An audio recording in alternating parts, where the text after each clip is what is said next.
ilustre, dating kilala bilang makasaysayang Manila COD. Ating ngayong ginugunika at ipinagdiriwang ang makulay na tradisyon, mayamang kultura at tunay na diwa ng pagmamahalan na nagpapasaya sa Pasko sa QC. Ngayong gabi, damhin natin ang liwanag, musika at pagkakaisa na higit na kumikislap sa ating lungsod. Mabuhay Quezon City!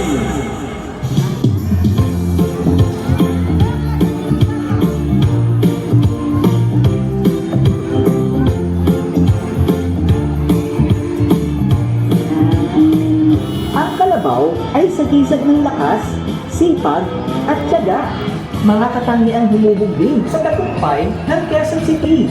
Tulad ng kalabaw na walang sawang tumutulong sa bukiling, patuloy rin susumikat ang QC upang maghatid ng progreso, serbisyo at kaunlaran sa bawat mamamayan. Tulad ng kalabaw, ang QC ay matatag sa sipag at tiyaga, patuloy ang tagumpay.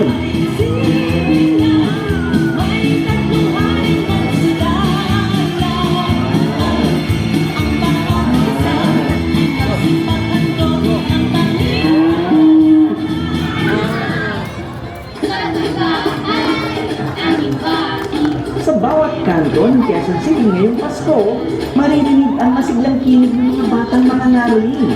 May hawak na tansan, lata, at maliit na tambol. Sabay-sabay silang kumakanta ng mga awiting pamasko na may halong tuwa at kasiglahan. Sa kanilang ngiti at alon ng boses, para pang sumasayaw ang hangin sa saya. Ang simpleng pag-awit nila ay nagbibigay kulay, tinik, at buhay sa bawat bahay na kanilang napapasyalan.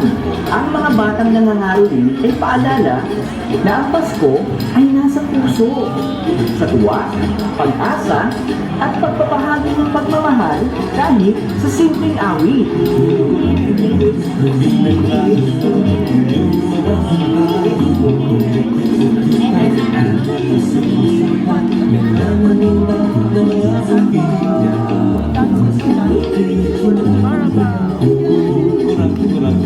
Tuwa yung bata.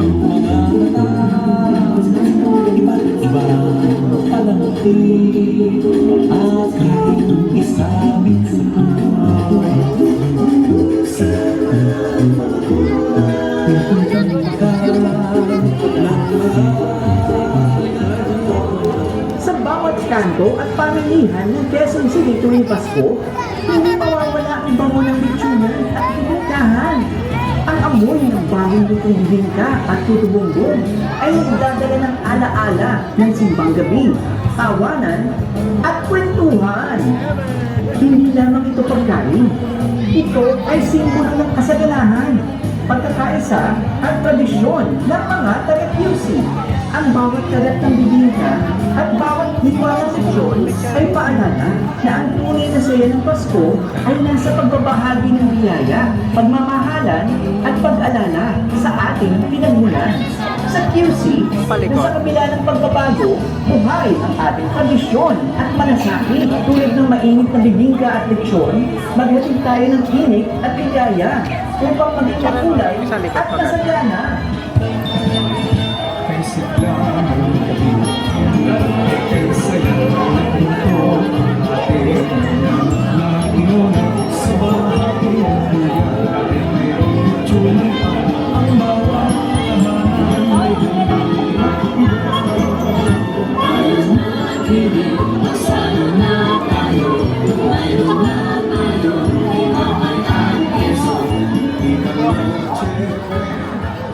Isa sa pinakamasayang laro Pinoy sa Quezon City, ang pukpok palayok tuwing Pasko ay mas lalo pang makulay. Puno ng tamuhanan, hiyawan at kensyawan.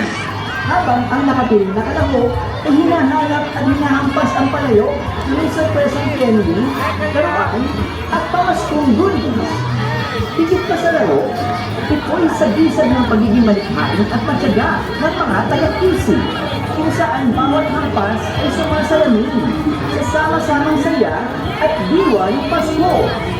Sundan ng pukpok palayok, ang QC ay marunong magtyaga, magtiwala sa gabay ng kapwa, at magdiwang ng tagumpay ng sama-sama.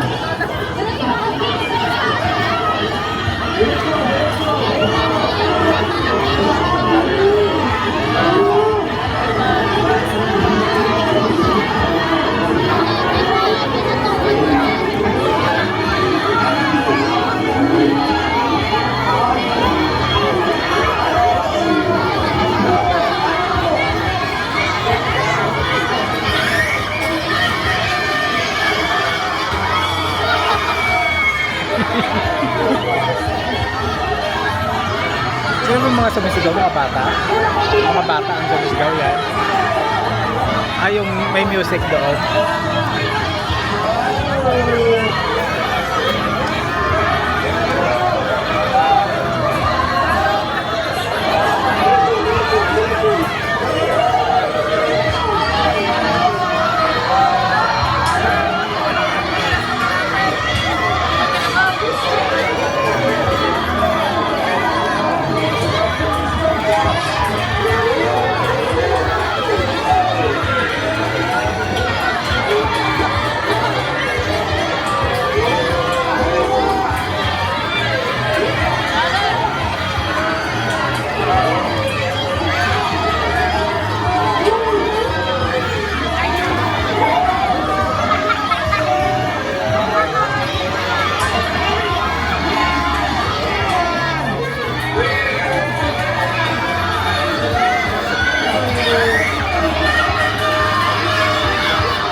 Ang panisebo ay paboritong laro tuwing Pasko.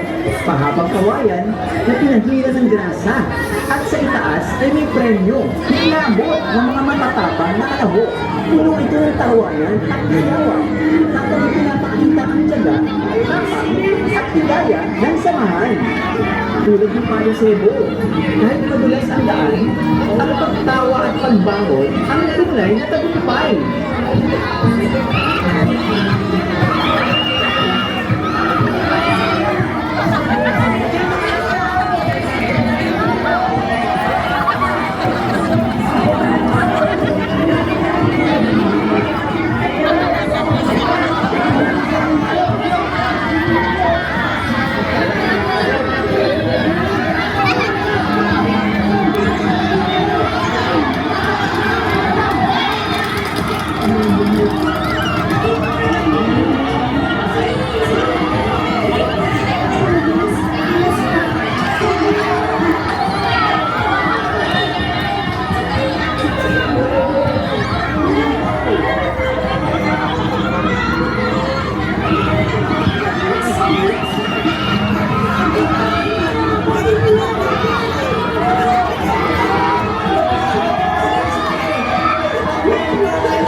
Ang mga pari ay may mahalagang papel tuwing Pasko bilang tagapaghatid ng mensahe ng kapanganakan ni Jesus.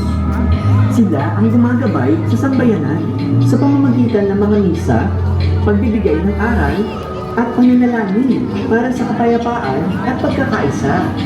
Sa kanilang paglilingkod, napapaalalahanan tayong ang tunay na diwa ng Pasko ay pagmamahal, pananampalataya, at pagbabalik loob sa Diyos.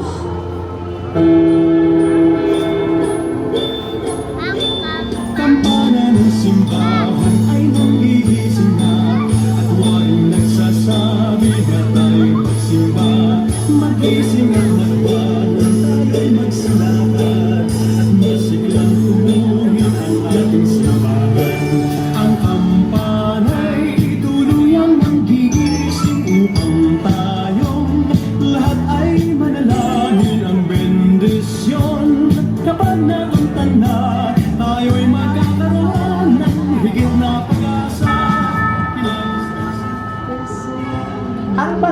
ay mas nagiging makulay at makahulugan kapag kasama ang pamilya. Sila ang unang tahanan ng pagmamahalan, pag-unawa at pagdamay. Sa bawat yakap at ngiti ng pamilya, nadarama natin ang tunay na diwa ng Pasko. Pag-ibig na walang kapantay.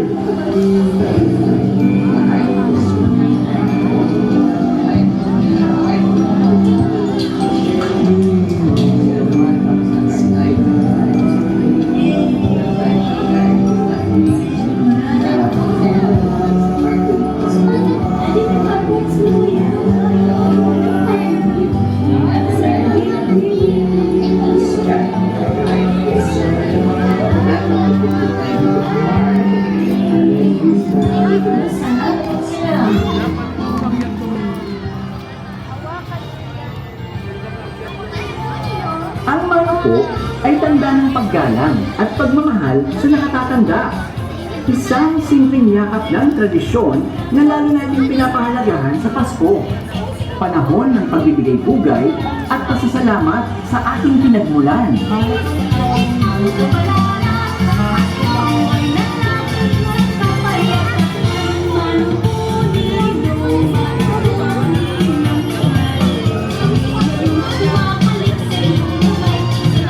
Mano po, Ninong. Mano po, Ninang. Namamas ko po. Maraming salamat po. Ano dahil Pasko po sa inyo?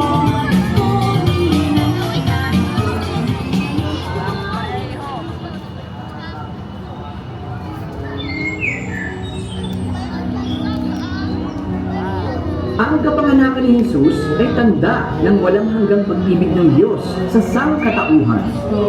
Sa isang payak na sabsaban, isinilang ang liwanag ng mundo upang magdala ng pag-asa, kapayapaan at kaligtasan. Sa Paskong ito, naway isa puso natin ang kanyang mensahe. Magmahal, magpatawad, at magbigay liwanag sa kapwa. Tulad ng liwanag na dala niya sa ating lahat.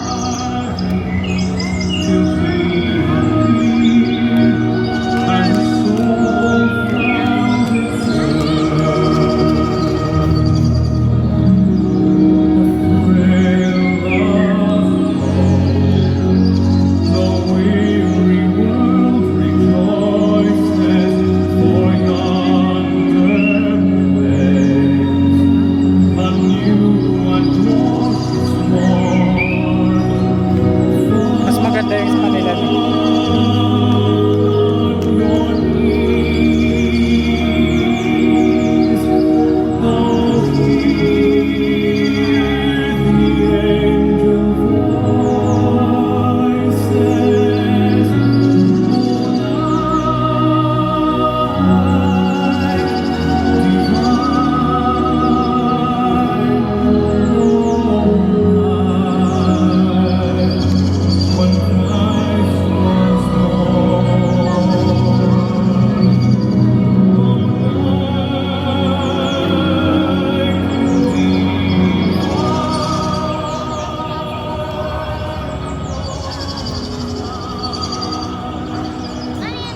Pasko ang kumukutita sa QC.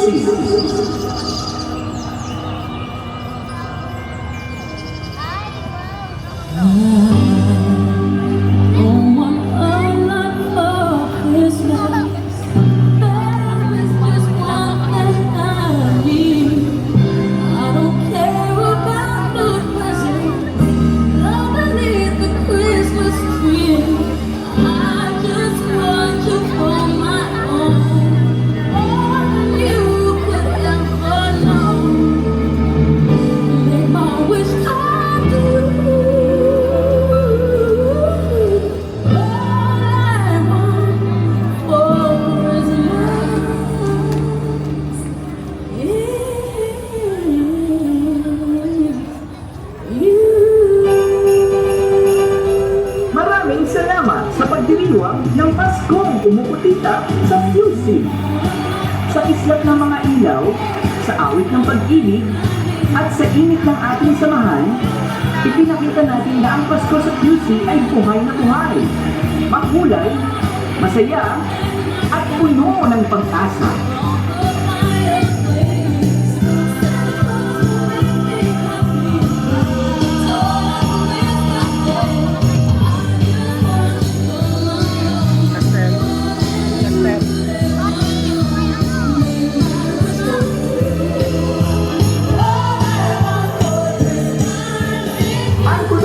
Ito ay hatid sa inyo ng Raymundo Animated Display na dating kilala bilang makasaysayang Manila COD.